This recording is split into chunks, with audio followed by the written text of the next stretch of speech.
Okay, so the next play we're going to look at is the PA bunch shot, and this is just more of a mix-in play for me that I go to against people that just run zone defense, which is predominantly everybody online. You very rarely see people that run man. This play is not very good against man, despite having these crossing routes. They just don't seem to get good separation versus man defense, but if you're playing someone that's online that's just playing predominantly man, there's way better plays that you're going to just stick to in this formation, or just plays in general that just, have crossing routes that easily destroy man. This is just something I run against people that run zone, which, like I said, is pretty much everybody. Mainly cover 2 and cover 3. This does a really good job, and all we have to do is block the tight end, block the running back, and then I motion the running back to the left. Now, the main reason I motion him to the left is because it changes how the zones react in terms of matching the crossing routes.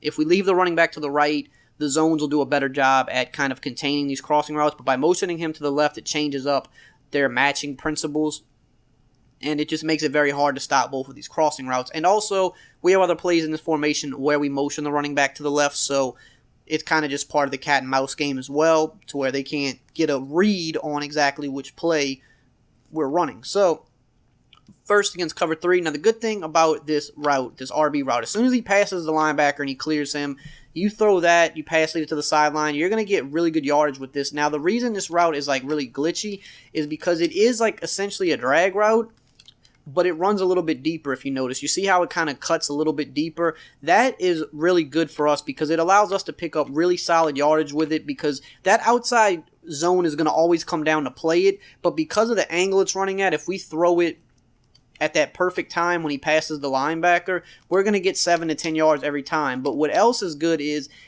his route pulls down the zone, which opens up the B receiver deep. So that route is like a dual threat for us, and of course, we're max protecting in practice mode, but I'm just going to go ahead and spy this guy because practice mode block shit is just out of this world. Ridiculous. You block 7 in a real game, you're gonna have all day to pass, but not in practice mode. You'll still get block shitted to death. So anyway, you see the B receiver gets wide open, and the thing is, the RB drag route going across the field is what's pulling the zone down that opens that up. So it's a dual threat route for us. If we throw it at the right time, we can hit that route for a big gain, but also it's going to allow us to hit B for a big gain as well. Whereas with most drag routes that pull down zones, you can't usually pass the drag route because the zone pulls down too quickly, and it limits, you can only get 2 or 3 yards out of it. Because of the angle that this RB route runs, we can get significant yardage with that as well as still get yards with the B route. You don't really get that out of a lot of plays with this type of a route combo. So here's cover 2 again. He passes the linebacker. We're getting 8 to 9 yards against a cover 2 with a drag route, which typically there's not a lot of instances where you can do that with a cover 2. Now, again, he's going to pull down the cloud flat, and that's going to open up the B receiver deep, just like so. So these routes are very hard to guard with zone defense. It's a real pain because you can just you can pick either or. If you see the user kind of favoring the B receiver, then you just keep dumping it down to RB. If you see the user kind of stick RB, you go to the B route. And then what else is good is the deep post. A lot of times when users see deep post, they automatically go guard that because that's the really big route when they see it and they get nervous. So that's kind of more like a decoy. But against cover 2, if they don't have a middle linebacker and a deep blue, there is some home run ability with this. You can just pass lead this up, and that was not the correct pass lead at all. I kind of pass led it a little bit too far to the right, so we'll do it one more time. Again, if they do not put the linebacker in a deep blue, you can split the safeties with this route. Cam Meredith is not fast at all. He's 88 speed, so that's not really the ideal guy to run this with.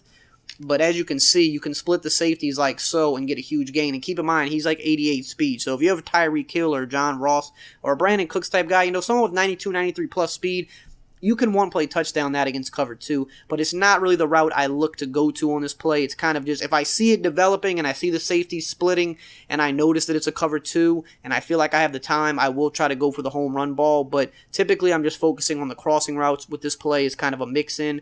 But that's it for this play. I will see you in the next video.